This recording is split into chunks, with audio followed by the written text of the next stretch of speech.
I'm Errol Barnett at the CBS Broadcast Center in New York. You're looking at pictures coming to us from Los Angeles as we wait for an update from officials there on what are devastating wildfires. They've scorched thousands of acres of land in and around LA, and they're 0% contained this morning. Powerful winds are fueling these flames, and some gusts have reached 100 miles per hour. It's the equivalent of a Category 2 hurricane. And these flames are moving so fast, some evacuees had to abandon their cars and flee on foot. I want to now speak with the president of the Pacific Palisades Community Council, Sue Kohl.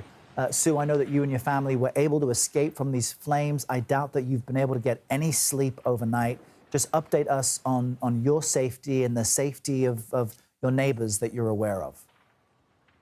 Okay. Well, yeah, we were able to evacuate right at the beginning. When we first got the evacuation notice, we're not into taking any risks to try and save a house. So we gathered up the pets, the kids, medications, that sort of stuff, and we got out. And we got out pretty easily because we were heading east on Sunset. Palisades only has one way in and out. And the people who were abandoning their cars and having to get out on foot were at the other end of town where the fire was raging through at that time. And I think there was a lot of panic. But hopefully other residents and LAPD jumped in and were able to get everybody out. From what I understand, I've been getting text messages all night. The majority of the town is pretty much gone.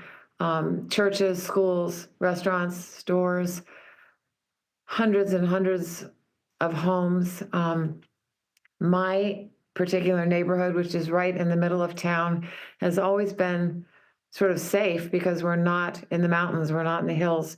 But this time, the embers took the fire into literally every neighborhood in the entire town, from the mountains to the ocean. And it's just wiped out pretty much everybody. And so I want to ask you more about that. I lived in LA for 7 years. I went to UCLA. I've covered these wildfires. So to a certain degree, folks in Southern California are prepared for this and have an escape plan. But so many people are telling us this is unlike anything they've ever experienced. There were warnings, but it moved so quickly. And even overnight, fire crews couldn't battle it from the skies because the winds were so strong. Right. From your vantage point, what makes this different? What makes this a much more terrible event to experience? Well, we did get a lot of notifications starting 2 days before the fire, just about the severe winds that were coming in to get ready. So a lot of people were sort of prepared in that way.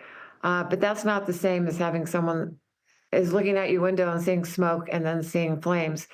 And most of the people that were, I think you're referring to, that were sort of stuck and had such a hard time getting out, it wasn't because they weren't ready. It's just because everybody's being told to go at the same time. And in the Palisades, the first area that was on fire, the Palisades Highlands, there's only one road up and one way down.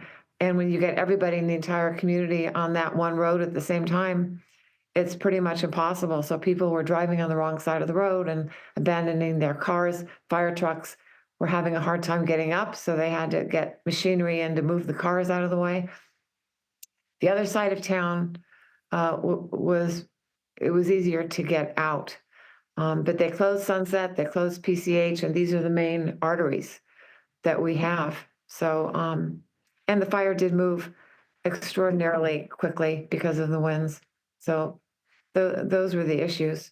And that fire continues to move. We're thankful that you and your loved ones are safe. Our hearts go out to the entire Pacific Palisades community and everyone in Southern California as officials try and wrap their arms around this. Sue Kohl, all of our best to you. We're going to continue Thank you so much to cover this still developing breaking news out of Southern California. These are live pictures coming to us as one business near a pet hospital just is lit up in flames.